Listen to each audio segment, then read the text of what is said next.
Hello everyone, welcome back to the series of lectures in gastroenterology. So today we will be starting off with a very important topic, which is your peptic ulcer disease. So let's begin. So what is this peptic ulcer?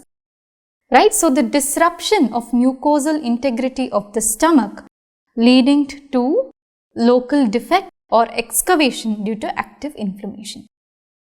So there is a disruption in the mucosal integrity of your stomach or even your duodenum, and it results in the formation of an excavation, right? So ulcer is basically an excavatory defect. Okay, so this occurs because of active inflammation within the excavation. So because of some chronic or acute underlying process, when there is damage to the mucosa because of infections or because of inflammation, finally there can be an excavation which is created, and this is what we call as your ulcer. Okay, so peptic ulcer disease does not only include gastric ulcers, it also includes duodenal ulcers. Okay, so disruption of the mucosal integrity of the stomach or the duodenum leading to local defect or excavation due to active inflammation. So let us understand what is the structure of the gastric gland before we move on to how these ulcers are formed. So this is your gastric pit or the foveola. Within this gastric pit or the foveola, we have multiple gastric glands. Each of these gastric glands are now divided into these portions. So we mainly have the neck, the isthmus and the body. Okay, and they are lined by cells. So what are these cells? So we mainly have the mucosal cells. So at the topmost layer within of the gastric gland, and you have the mucosal cells. So you have the mucosal cells. As you go inward towards the neck and the isthmus, you have these yellow colored cells. These are what we call as the parietal cells. So these parietal cells are basically involved in what? They are basically involved in the production of HCl, right? So the parietal cells are basically involved in the production of HCl. Then you have certain chief cells and endocrine cells. Then we have other two cells which include your chief cells and your endocrine cells. Okay, so the chief cells are mainly involved in the production of pepsin, and the endocrine cells are involved in production of certain other factors which regulate your HCl secretion. Okay, so this is the structure of your gastric gland. Okay, so the gastric gland is basically comprising of these cells. So in the neck region and in the isthmus region, you have your gastric mucosal cells. These epithelial cells help in maintaining the gastric mucosa and preventing the ulcer formation. Then you have your parietal cells which secrete HCl, and then you have your chief cells which secrete pepsin, and you have your other endocrine cells as well. Okay, so each of these cells play a very important role in maintaining the mucosal layer and maintaining the integrity of the gastric mucosa, at the same time helping in the digestive process as well. Fine. Now let us understand the gastroduodenal mucosal defense. So there are multiple defense mechanisms which are inherently there in the gastroduodenal system to ensure that there is no ulcer formation, right? So how are these gastroduodenal defense system classified? They are classified as pre-epithelial, epithelial and post-epithelial. Okay, so let us just understand this with the help of this diagram. So can you see here that the secretion, the gastric juices which are secreted are under hormonal regulation, right? They are under hormonal control. And these gastric juices which are secreted, as we saw, there is HCl, which is your hydrochloric acid, which is a very strong acid which is produced from your gastric pit. So this HCl is basically involved in your digestive process, but it is strongly acidic, and hence that in itself can damage the mucosa. But this is prevented because of your gastroduodenal defense system. Okay, so this HCl production is under hormonal regulation. The hormones which are involved in the production of these gastric juices include gastrin, CCK and ghrelin. Okay, so the first layer of defense against each of these substances. So the first layer of defense against each of these gastric juice substances is your pre-epithelial layer, which mainly comprises of mucus secretion. Okay, so can you see here that there is pepsin, there is H+, HCl, and there is a very acidic pH of your gastric juices, which is at a pH of around 2, which is highly corrosive in nature. So before even the epithelial cells are damaged, pre-epithelially you have a layer of mucus which forms your first pre-epithelial or your first defense system. Okay, so there is an unstirred layer of mucus and there is bicarbonate within the mucus. So the mucus is bicarbonate rich. Bicarbonate is basic, it helps in neutralizing this gastric acid. Okay, so this mucus is basically produced by these epithelial cells so that they form a layer of protection and the HCl cannot damage or result in the formation of ulcers. Okay, then the surface epithelial cells secrete mucus, bicarbonate and heat shock proteins and antimicrobial catecholysins, right? So if you see in this diagram, this is your gastric pit. So in your gastric pit, it is surrounded or it is layered by mucus. Can you see here? So that is your pre-epithelial barrier.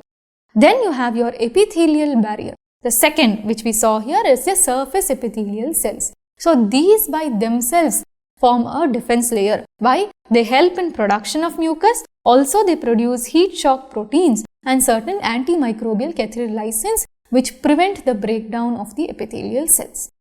Also they have a property which is called as restitution. So these epithelial cells have a property called as restitution. That means that whenever there is damage, the epithelial cells migrate. So whenever there is some kind of an insult or damage, the epithelial cells basically migrate upwards and they help in the healing process. And this is what we call as restitution. Okay, and every time there are new cells which are formed, there is cell renewal from your progenitor cells, and this ensures that whenever there is epithelial damage, the renewed cells go and again help in re-epithelialization. Okay, so there are certain progenitor cells which basically help in re-epithelialization. Then fourth, there is an alkaline tide. Alkaline tide basically refers to your bicarbonate production, So the epithelial cells help in producing a bicarbonate, and there is a bicarbonate layer which is present throughout the pre-epithelium and the epithelium, which is known as the alkaline tide, which ensures that it can act against your acidic environment and protect it from that. Alright, then post-epithelially, below the epithelial cells, you have a network of capillaries and nerves. So what is the function of these capillaries and nerves? Microcirculation through the capillaries is maintained by a continuous generation of nitric oxide and prostaglandins, right? So which are the mediators for maintaining this microcirculation in your post-epithelial defense system? It is your nitric oxide and your prostaglandins, which basically act as your vasodilatory agents. Okay, these vasodilatory agents and microcirculation ensures that there is no damage from your endothelial cells and prevents leukocyte aggregation as well. So this enriched microcirculation makes sure that the epithelial cells remain active and there is no damage and there is no leukocyte aggregation. Okay, and there are also nerves, and these nerve plexus make sure that they keep the epithelial cells innervated and appropriate responses are produced to ensure that there is restitution and other re-epithelialization wound healing process which remain continuously active. Okay, then prostaglandins enhance all the mucosal defense mechanisms by working synergistically with nitric oxide. Okay, so can you see here, this is your subepithelial or post-epithelial microcirculatory system. Okay, so what are we learning? We are learning about the gastroduodenal defense systems. So we have classified the defense system as pre-epithelial, epithelial and post-epithelial. Pre-epithelially you have your mucus which is rich in bicarbonate, and this prevents the injury from your acidic environment of HCl. Then epithelial cells have their own properties of restitution and help in secreting the mucus and bicarbonate as well. Post-epithelially you have a rich microcirculatory system which ensures that the epithelial cells remain active, they are nourished well and prevents your lymphocyte aggregation as well. So this defense at every layer ensures that even though there is an acidic environment, there are no ulcers that are formed, right? So whenever there is a damage to this defense system by any process, be it an infection, be it an inflammation, be it due to external agents, then you can have an ulcer. Okay, fine. Now let us move forward. Let us understand the physiology of gastric secretion. Let us understand the different type of cells which are involved in the production of different types of gastric secretions. Okay, so what are the type of cells which are present? Okay, so let us understand that. So first, what is your parietal cell? So we had just seen in this diagram, right? So the parietal cells are involved in production of your HCl. Okay, so we have the parietal cells which are involved in the production of the HCl. Then we have the G cells. G cells are basically involved in production of gastrin. Gastrin is basically your hormone which increases the HCl production. Then you have D cells which produce somatostatin. Okay, you have D cells which produce somatostatin which are inhibitory to your parietal cells and G cells. Okay, they produce somatostatin which are inhibitory. Fine. Then you also have another group of cells which are called as your enterochromaffin cells and your enterochromaffin-like cells which are involved in the production of histamine, and this further causes stimulation of your parietal cells. So EC or ECL stands for enterochromaffin. Enterochromaffin cells or your enterochromaffin-like cells which are involved in the production of histamine. So this is about the different types of cells. Now let us understand how does your gastric acid, how is it regulated? So the chief nerve, the most important nerve which is involved in your gastric acid production is your vagus nerve. Okay, so the entire gastric acid or HCl production is under the control of your vagus. So this vagus nerve basically causes stimulation of G cells and it causes production of gastrin. Then it can cause stimulation of parietal cells which again produces histamine, which again produces HCl. Also, there are D cells which produce somatostatin which is involved in the inhibition of these parietal cells and G cells.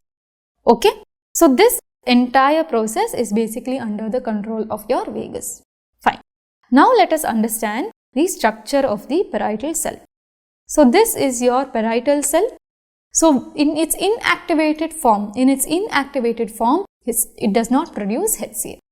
So when is it activated? When is your parietal cell activated? This is your activated parietal cell. So under the influence of gastrin or acetylcholine or histamine, this is your G cells, this is your E cells, EC cells. So if any of these molecules come and bind your gastrin, acetylcholine or histamine, then your parietal cells get activated, and with the help of this transporter, which is your hydrogen chloride transporter, HCl is produced and the gastric acid is produced. Okay, so this is nothing but your proton pump. Fine. So that is the reason why in the treatment of peptic ulcer disease you would have heard of this very common drug which is your proton pump inhibitor, which basically inhibits this proton pump. Okay, so this is about your gastric acid secretion. Now let us understand how do you differentiate between your duodenal ulcers and gastric ulcers. And let us look at the various clinical features with which your peptic ulcer disease presents. So duodenal ulcers basically are the more common form of ulcers when compared to your gastric ulcers. So the duodenal ulcers are the more common form of ulcers as when compared to your gastric ulcers. So gastric ulcers are more common in males and they occur later in life. Duodenal ulcers can be seen in a younger individual as well. What is the site? The site is the first portion of the duodenum for the duodenal ulcers, right? So the duodenal ulcers on the base has eosinophilic necrosis with surrounding fibrosis. And as compared to the gastric ulcers, the risk of malignancy is low. The risk of malignancy in gastric ulcers is much higher. Okay, so how will you identify a malignant gastric ulcer? So a malignant gastric ulcer basically is everted in appearance. It is everted in appearance. So this is about, in brief, about your duodenal ulcers and gastric ulcers. Now gastric ulcers, based on their location, they can be classified as your type 1, 2 and 3 and 4. So where are this type 1 gastric ulcers found? So type 1 gastric ulcers are basically found in the antrum. Okay. And type 2 gastric ulcers are formed in the body. Type 3 is basically formed in the pre-pylorus, in the pyloric region, and this is associated with increased acid production. And type 4 is basically found in the cardia, and this is associated with decreased acid production. So this is about your duodenal versus your gastric ulcers. Now let us understand the etiology of ulcers. So the most common etiology, so the two most common etiologies which you should be remembering in your gastric ulcers is your NSAIDs and a very important infection, which is your H. pylori infection. Okay. So NSAIDs and H. pylori infection are the two most common etiologies for your peptic ulcer disease. Now apart from that, what are the causes of ulcers which are not caused by NSAIDs or H. pylori? So this includes other infections like CMV, HSV, Helicobacter, Helimini. Then drugs or toxins. Remember bisphosphonates, very important. That is the reason why when you are administering an osteoporosis patient, for example, bisphosphonates, you tell them very clearly that they do not lie down after consuming bisphosphonates for at least 1 hour. Okay, fine. Then chemotherapeutic agents, clopidogrel, glucocorticoids. Glucocorticoids, very important, MMF. So these are certain other drugs apart from NSAIDs which can cause gastric ulcers.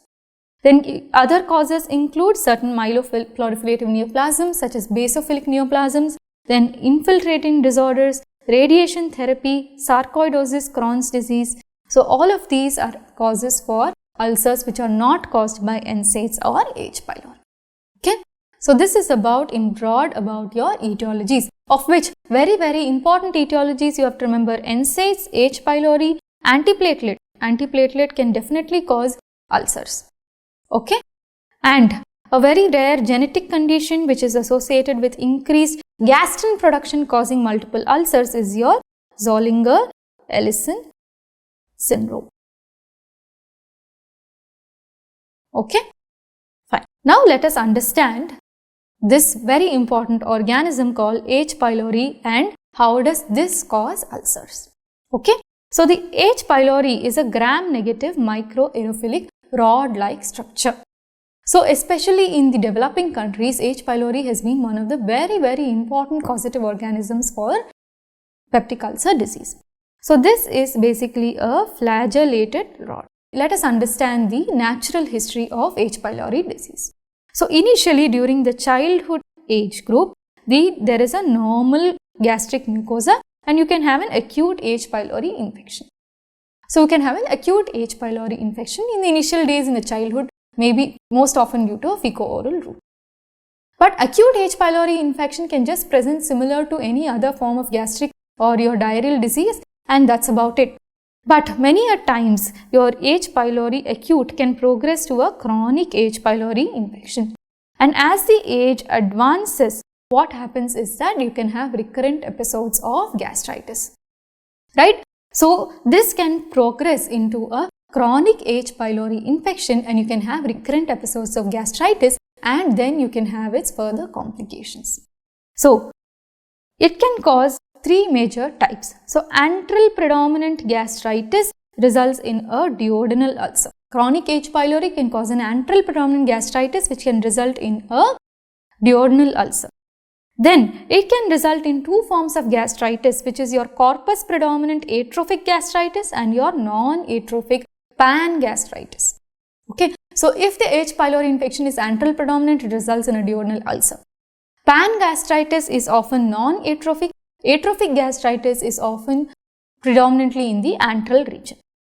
So non-atrophic pan-gastritis is very important because it can result in a type of lymphoma which is your mucosal associated lymphoid tissue lymphoma, right, or your maltoma. So this is one lymphoma where treatment for H. pylori can cure the lymphoma itself. Okay. So non-atrophic gastritis has a risk for maltoma.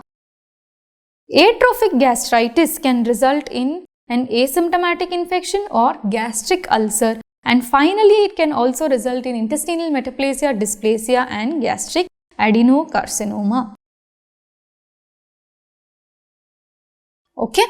So this is about the natural history of H. pylori. So in the initial stages you have recurrent episodes of acute H. pylori which can become chronic H. pylori. Chronic H. pylori, if it can have two types of gastritis, your atrophic gastritis, non-atrophic, and your antral predominant. Antral predominant can result in duodenal ulcers. Non-atrophic gastritis results in maltomas. Atrophic gastritis can result in gastric ulcers, and it can result in adenocarcinoma of the stomach as well. Okay, so this is about your natural history of H. pylori disease. Now let us look at the clinical features. Okay, so we will be looking at the clinical features of peptic ulcer disease. So the first and the most important clinical feature is the presence of pain.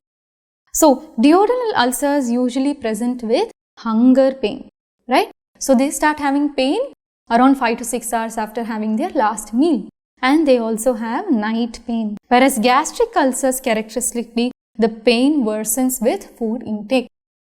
Then, what are the complications of peptic ulcer disease? The most common complication with which peptic ulcer disease can present is hemorrhage.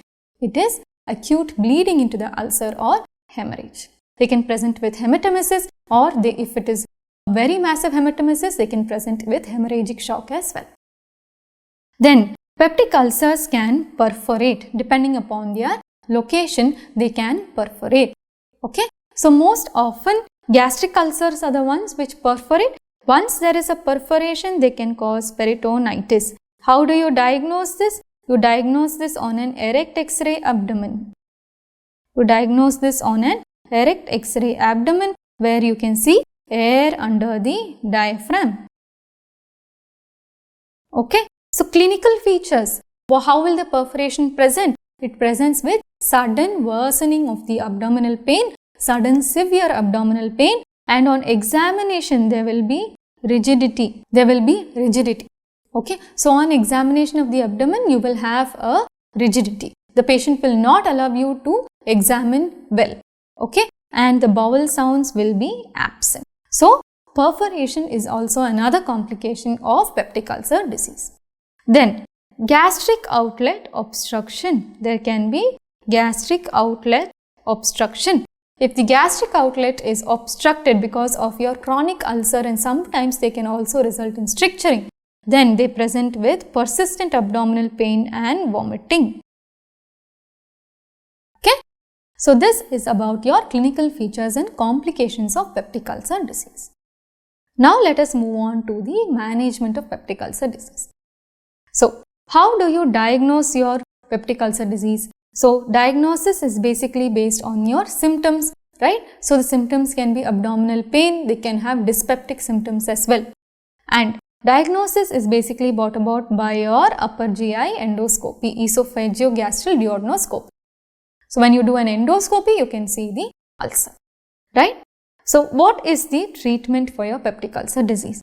So first group of drugs when it comes to medical management is antacids. Antacids are not favored anymore, but these were the earliest group of drugs which were used, right? So the antacids are basically compounds which basically neutralize the acid and they change the gastric pH, right? This is what we get over the counter also.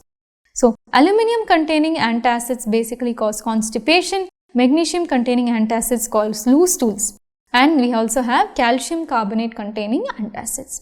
Aluminum containing antacids, you have to be very careful in CKD patients because over the course of time we have learnt in our CKD chapter there is a risk of dialysis, dementia and neurotoxicity basically. Okay. So now what we don't favor antacids, right? Second group of drugs which is used in the management of peptic ulcer disease is your H2 receptor antagonist. antagonists. So, for example, what are the H2 receptor antagonists? It is your cimetidine, ranitidine,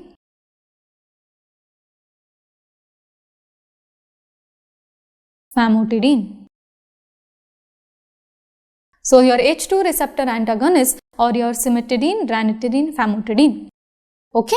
So, the currently most often PPIs are the first line treatment, which is your proton pump inhibitors are your first line treatment for the management of peptic ulcer disease. But sometimes when you taper the PPI, you are giving the PPI for a long time and you taper the PPI, there can be a rebound of your symptoms, and in those cases, in rebound symptoms during tapering of PPI, you can use H2 receptor blockers, and H2 receptor blockers sometimes can also be part of your H. pylori treatment. Okay, but they are not often used, but in India we do use H2 receptor blockers to a certain extent. Why they have fallen out of preference is mainly because of their side effects. Cimetidine, for example, has a lot of anti-androgen side effects. Cimetidine is one of the drugs that causes gynecomastia. Apart from that, they have a lot of cytochrome P450 enzyme interactions. They can cause a lot of drug-drug interactions as well. That is the reason why H2 receptor antagonists are being less commonly used in the current situation of treatment of peptic ulcer disease. The next group of drugs is the most important group of drugs, which is your proton pump inhibitors like your omeprazole, pantoprazole. Okay. Then omeprazole, pantoprazole are the group of drugs which we call as your proton pump inhibitors, and they have a longer duration of action. They have a peak of action of about 4 to 6 hours, and they have a duration of action can go up to 24 hours. Fine. Dexlansoprazole is a newer variety. It's an enantiomer of lansoprazole. Dexlansoprazole is a newer variety which is an enantiomer of lansoprazole, and this dexlansoprazole is better because it has a higher half-life of 32 hours. It has a longer half-life of around 32 hours. Okay. The problem with PPIs is that whenever you give it for a long time, for example, in your GERD patients, you can give it for up to 4 weeks. So, when you take off the PPI suddenly, what happens is that because of the use of the proton pump inhibitors, the gastrin levels remain elevated. So, when you take off the PPI suddenly, these gastrin levels can cause a rebound of your peptic ulcer symptoms. In those cases, then you have to use a concomitant use of H2 blockers and then taper your PPI. So, what are the side effects? Though PPIs are very effective in the treatment of peptic ulcer disease, PPIs are being used left and right indiscriminately without being aware of the side effects of long-term use of PPI. So, it's very important to know the side effects. Very importantly, they can cause interstitial nephritis. They can cause interstitial nephritis. PPIs can cause interstitial nephritis. They can cause severe bone demineralization and increased risk of fractures. Chronic PPI use is also associated with an increased risk of Clostridium difficile infections, right? Clostridium difficile is associated with a very severe form of diarrhea, right? So, PPI use is associated with Clostridium difficile infection. It is associated with magnesium deficiency. It is associated with B12 deficiency. So, there is a whole long list of side effects of chronic use of PPI, and hence kindly avoid impracticable or indiscriminate use of proton pump inhibitors. Now, newer PPIs which are available in the market includes tenetoprazole, which is an irreversible PPI and has a very long duration of action. Another group of drugs which is available is your potassium competitive antagonist, which was initially used in Japan and now it has come to India as well. That is your vonoprazan. Okay. So, this is about your PPIs. Fine. The next group of agents which are used in the management of peptic ulcer disease is your cytoprotective agents, which basically form a layer in your stomach lining similar to your mucosal layer which you have. You have a layer which forms a protective layer in your stomach, and prevents the action of your HCl. So what are those cytoprotective agents? The first one is your sucralfate, which is available as a syrup. Then you can also use bismuth. Okay. But what is the side effect of bismuth? This can cause black discoloration of the tongue.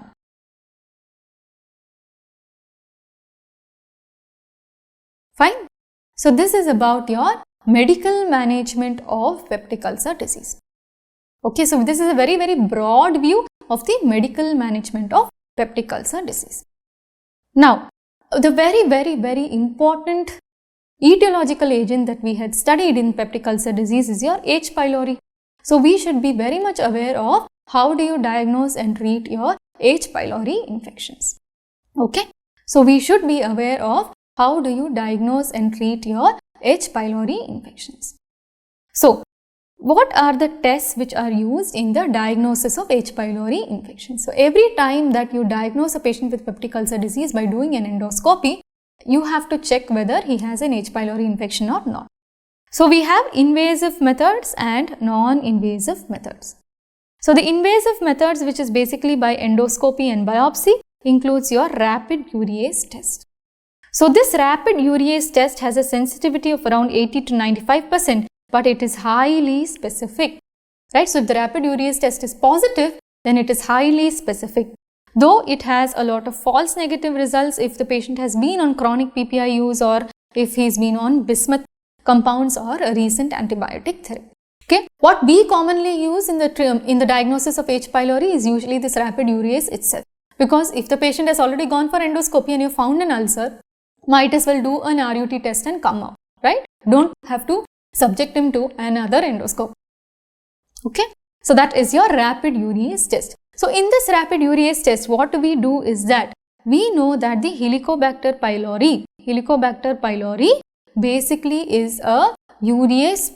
It has a urease activity. So it produces a urease, right? So this is basically used in your rapid urease test, where you have a chemical here, and if the Helicobacter pylori is present and the urease is there, then it's going to produce the urease, and it is indicated by a color change to pink, right? So it is indicated by a color change. If the color change is positive, it is denoted as positive.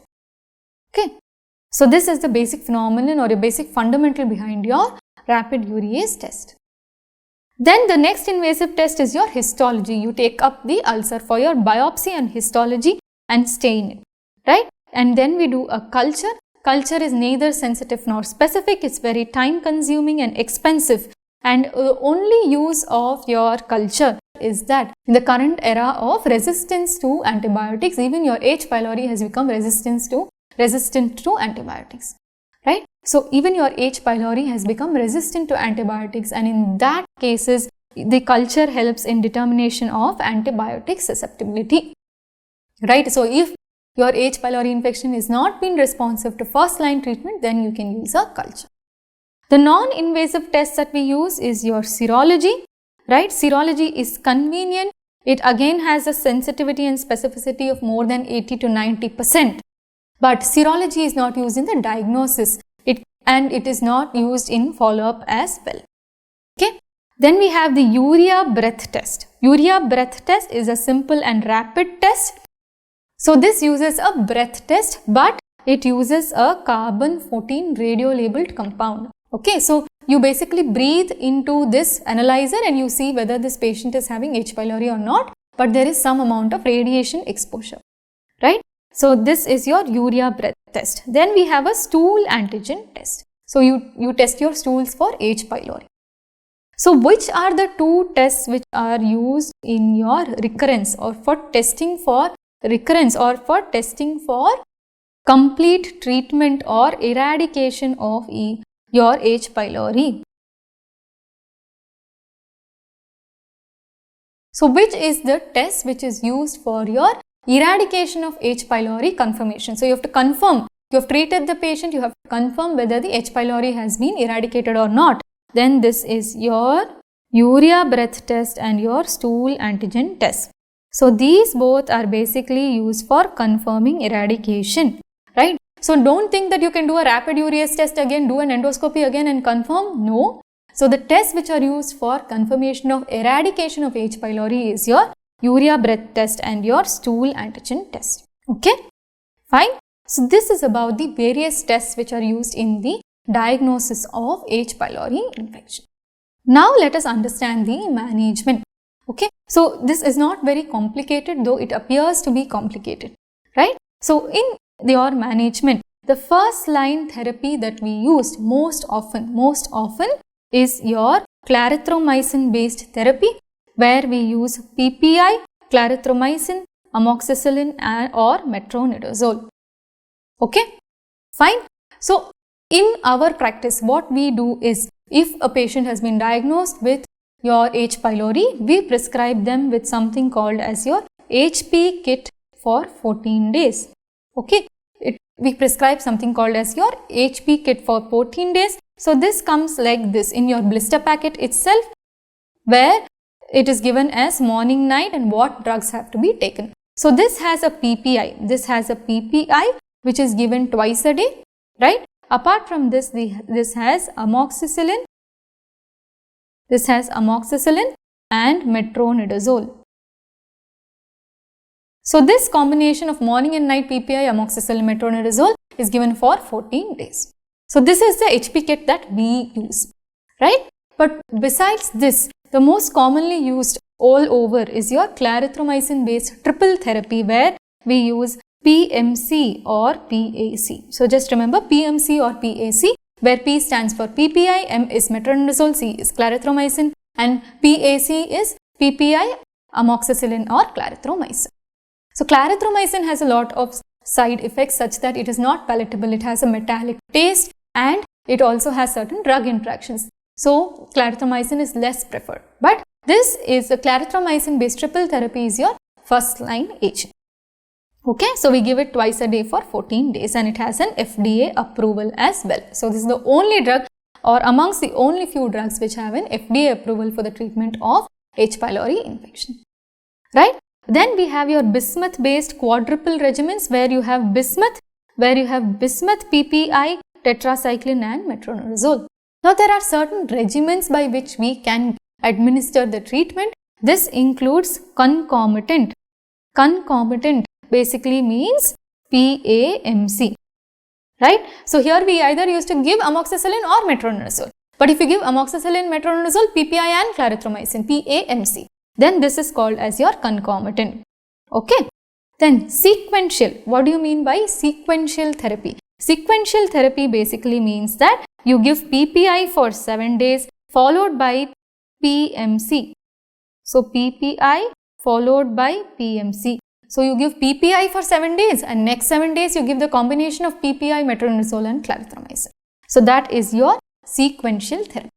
Then hybrid therapy is basically PPI and amoxicillin for 7 days and then PAMC for 7 days. PA followed by PAMC for 7 days is your hybrid therapy. Then you have your levofloxacin based therapy, where instead of clarithromycin you give levofloxacin, and then you have your load therapy. Okay, so what is your load therapy? You have levofloxacin, PPI, nitazoxanide and doxycycline. So these are the various types of therapies which are available for the management of Helicobacter pylori infections, right? So what are the different types? So the most common what we use is your PAC or PMC, okay, which is your clarithromycin based triple. What we give in India, it has your PPI, amoxicillin, metronidazole. Then you have your bismuth quadruple therapy. Then you have concomitant, which is PAMC for 14 days. Then what is sequential? PPI for 7 days followed by PMC for 7 days. Then what is hybrid therapy? PA for 7 days followed by PAMC for 7 days. And then you have your load therapy. So what we have to understand from this is that clarithromycin triple is the only FDA approved drug. And most of these therapies like your bismuth quadruple, sequential, hybrid, load, all of these are used in resistant infections or if you have some kind of a macrolide problem like a macrolide allergy or intolerance. Okay, fine. Now let us move on to how do we approach, right? So the two key questions which we have to understand, the two key questions which we ask in the management of your H. pylori infection is: one, is there a penicillin allergy and if there is a previous macrolide exposure. Okay, based on this you determine which type of therapy you want to give. So if there is no penicillin allergy and there is no macrolide exposure, then you give your bismuth concomitant clarithromycin triple. It doesn't matter what you give. If there is no penicillin allergy but there has been a macrolide exposure before, then you go ahead and give a levofloxacin based therapy or a bismuth based therapy where there is no clarithromycin. Okay, because of the increasing amount of resistance to these, this is the reason why we are seeing if there is a macrolide exposure present or not before. Now if the patient is allergic to penicillin, then you give clarithromycin based therapies only. Now patient is allergic to penicillin and there has been a macrolide based regimen before, then the only treatment you can give is your bismuth quadruplet. Okay, fine. So this is done because in regions where there is clarithromycin resistance, where there is more than 15% clarithromycin resistance, then you definitely have to ask about previous clarithromycin exposure, because if you give this clarithromycin based regimens, it may not work. Okay, so this is about your H. pylori diagnosis and management. Now let us move on to the management of NSAID induced gastritis. Now the two things that you have to see when you are giving an NSAID is you look at the gastric risk and you look at the cardiovascular risk profile. Look at the gastric risk profile and the cardiovascular risk profile. So based on this you divide and you see how you want to treat this patient. So if the patient has no cardiovascular risk, the patient is not on any ecosprin of sorts, patient does not have any GI risk of bleed as well, then you can give your traditional NSAIDs, because NSAIDs have your high risk of gastritis and high risk of peptic ulcer disease, right? So when it's not just 1 or 2 doses which directly cause your peptic ulcer disease, chronic NSAID use, especially for arthritis or your spondyloarthritis, we do give chronic NSAIDs. So in these patients you have to look in for your GI risk or your cardiovascular risk. So in patients where there is no GI or cardiovascular risk, you can give your traditional NSAIDs like naproxen. Okay. Now in a patient who has a cardiovascular risk, there is a cardiovascular risk, right? If there is a cardiovascular risk, patient is on ecosprin, patient is a case of MI or heart failure, right? Then, but there is no GI risk, then you can give your traditional NSAIDs and you give it with a PPI or misoprostol. If the GI risk is present but there is no cardiovascular risk, then you can give coxibs or you give NSAIDs with PPI. So the newer drugs, which is your coxibs, these are your selective COX inhibitors. These are your selective COX inhibitors, right? So because they are selective COX inhibitors, they have lesser GI risk. So that's why in patients where the GI risk is higher but there is no cardiovascular risk, then you prefer a coxib like celecoxib, etoricoxib and so on. But the problem with coxib is that they cannot be given in cardiovascular disease patients like in MI. The cardiovascular risk is much higher, right? So that is the reason why in patients where there is no cardiovascular risk but the GI risk is high, you give coxibs. Or you can give your traditional NSAIDs but give it with a proton pump inhibitor. Then if patient has both cardiovascular and GI risks, then you have to give an additional gastroprotective agent, right? So in these patients you do not give a coxib, you give a traditional NSAID with PPI, give them additional cardioprotective agents as well, right? So this is about how you manage your NSAID induced gastritis. Okay, and in conditions where you have to continue the NSAID or you have to give another NSAID, then this is what we follow. Now let us look at the surgical management of peptic ulcer disease. Okay, so what are the various surgeries that can be performed in the management of peptic ulcer disease? So we have vagotomy with pyloroplasty, right? So we have a complete truncal vagotomy with pyloroplasty, or we have a selective vagotomy with pyloroplasty, or we can do a highly selective vagotomy. Okay, so the basic fundamental principle of why we do this procedure is that it is the vagus nerve which is basically responsible for your HCl secretion, which we saw in the physiology, right? So if the vagus nerve is cut off, then there is no acid production, there is no ulcers. But nowadays, the surgical management is not being done, and what we prefer is endoscopic management of peptic ulcer disease, right? Even if there is a perforation, you can manage it endoscopically. Okay. So, what was being done is this. So, there are surgical options that we should be aware of, which includes truncal vagotomy with pyloroplasty and your selective and your highly selective vagotomies. Now, why is the pylorus removed, right? So, what we do is your antrectomy with a pyloroplasty. So, with this pyloroplasty, what we do is an antrectomy. So, the most common site for your ulcers is your antrum and pylorus part. So, some part of the pylorus and antrum is removed and the pylorus is rejoined. So, that's why we do a vagotomy with antrectomy and pyloroplasty. Okay. So, can you see here in this diagram, this is the fundus, this is your antrum. So, what happens is some portion of the antrum is cut off and then we connect the pylorus. So, this procedure which is done is classified into two types as your Billroth 1 and your Billroth 2. In your Billroth 1, what we do is a gastroduodenotomy, right? So, what we do is that there is an anastomosis between the first part of the duodenum to the stomach. And this is an end-to-end anastomosis. This is an end-to-end anastomosis. You can see that the antrum is cut off, vagus nerve is cut off, and the first part of the duodenum is directly connected to the stomach. Okay. This is your Billroth 1 procedure. But what is the problem with the Billroth 1 procedure is that this Billroth 1 procedure has a higher rate of complications and a higher rate of recurrence. The second procedure that we do is that there is a Billroth 2 procedure where you can see that the pylorus, antrum, everything is cut off, and what is anastomosed is a gastrojejunostomy. Gastrojejunostomy. It is your jejunum. Okay. This is a jejunum. So, the jejunum is picked up, it is made into a loop and it is anastomosed to the stomach. Okay. So, what is this loop called? This is called as a Roux-en-Y procedure. The duodenum is sealed off as a stump, right? So, the duodenum is sealed off as a stump and you have a Roux-en-Y gastrojejunostomy which is done in your Billroth 2 procedure. Okay.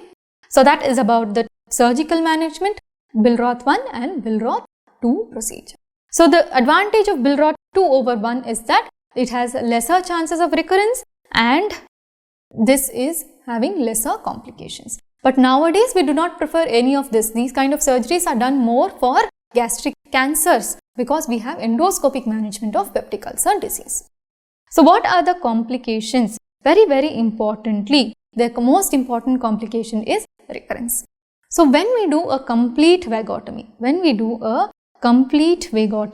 what is the use? What is the advantage? The advantage of complete vagotomy is that the recurrence is lesser because the complete vagus nerve is cut off.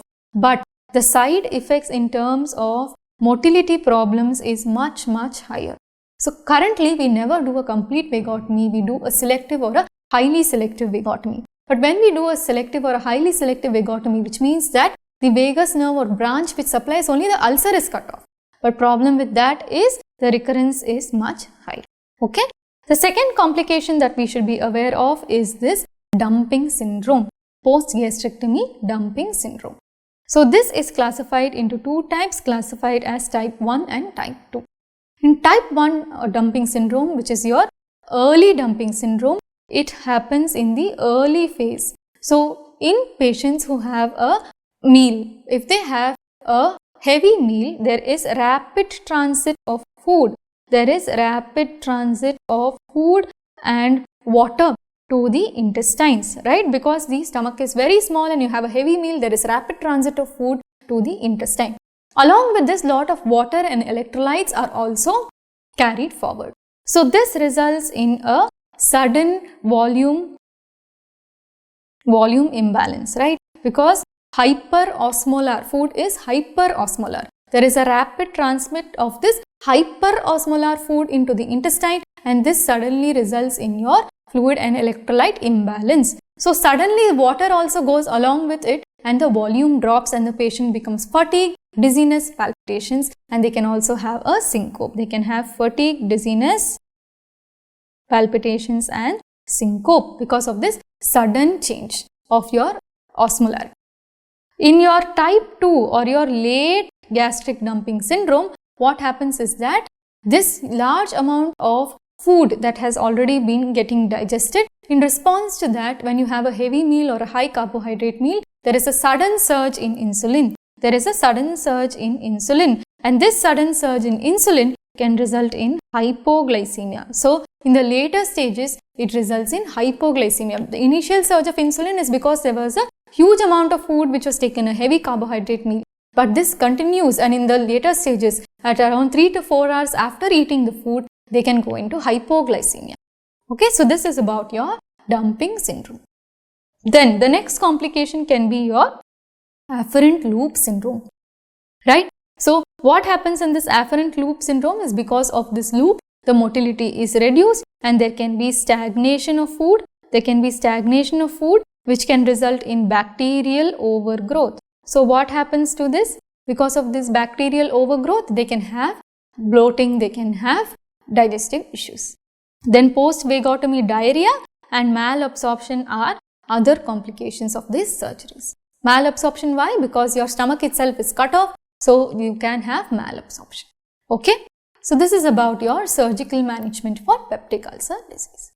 Now let us move on to another very important syndrome, which is your Zollinger Ellison syndrome. Okay, so Zollinger Ellison syndrome, as I had mentioned before in the etiologies of peptic ulcer disease, that this is one of the rare syndromes where you have increased acid production. You have increased acid production, right? So why does this happen? The characteristic is that there is increased gastrin levels. There is increased gastrin levels. Okay, gastrin is basically the hormone which stimulates the production of HCl. So when there is increased gastrin levels, what happens is that there can be increased HCl and ulcer formation. This happens mainly because of the formation of a gastrin secreting tumor which is called as gastrinoma. So in 80% of the cases, gastrinomas are sporadic, and in 20% of the cases, they can be associated with a genetic syndrome which is called as your MEN syndrome, which we will hear in endocrine as well. So you will hear in endocrinology chapters as well. Okay, so the basic problem in Zollinger Ellison syndrome is that there is increased gastric secretion and resulting in multiple ulcers, refractory ulcers, difficult to treat ulcers because of this gastrinoma. Okay, so when do you obtain a fasting gastrin level? So if there are multiple ulcers, ulcers in unusual locations, right?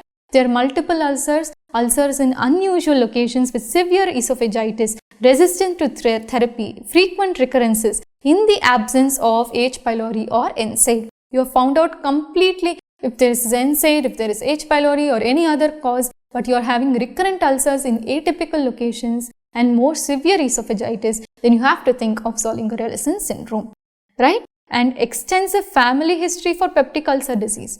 Post-operative recurrence, right? You have done a surgery and you are having multiple recurrences, then you get a fasting gastrin levels. Then unexplained diarrhea or steatorrhea and hypercalcemia. So unexplained diarrhea or steatorrhea and hypercalcemia. So these are basically symptoms of MEN syndrome. Then family history of pancreatic tumors are also some of the conditions where you have to take into consideration a fasting gastrin level. So where do you look for this gastrinoma? So you look for it in your gastrinoma triangle or your Passerose triangle.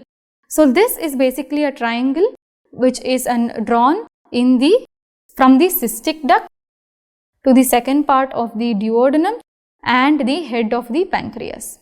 So this is an imaginary triangle which is bounded by cystic duct, the second part of the duodenum and head of the pancreas, and this is the region where you get your maximum number of gastrinomas. Okay, fine.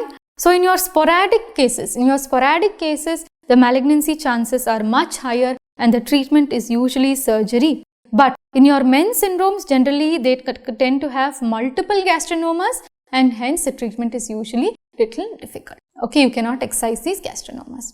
So apart from your fasting gastrin level, how are the other ways in which you evaluate this patient, right? So the investigation of choice is your somatostatin receptor scintigraphy.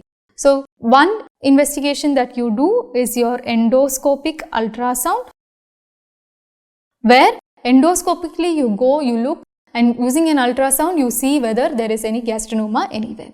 But the investigation of choice is your somatostatin receptor scintigraphy, which has a high sensitivity and can pick up the gastrinoma well.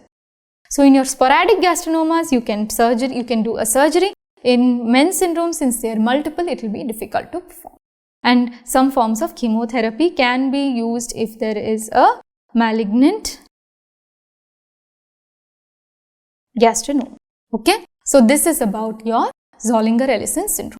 So Zollinger Ellison syndrome is basically a problem where you have multiple ulcers, recurrent ulcers, severe esophagitis because of increased gastrin production from a tumor which is your gastrinoma. Now this gastrinoma can be sporadic or men's syndrome associated. Sporadic tumors can be easily excised, men's syndrome associated are usually multiple and difficult to handle. The investigation of choice is your somatostatin receptor scintigraphy, and endoscopic ultrasound can be used to identify the gastrinoma as well. Okay. So this is about your peptic ulcer disease. So what all have we learned? We have learned about the pathogenesis, we have learned about the types of peptic ulcer, clinical features. We have learned about how do you treat them, how do you treat H. pylori specifically, NSAID induced ulcers and Zollinger Ellison syndrome. Thank you.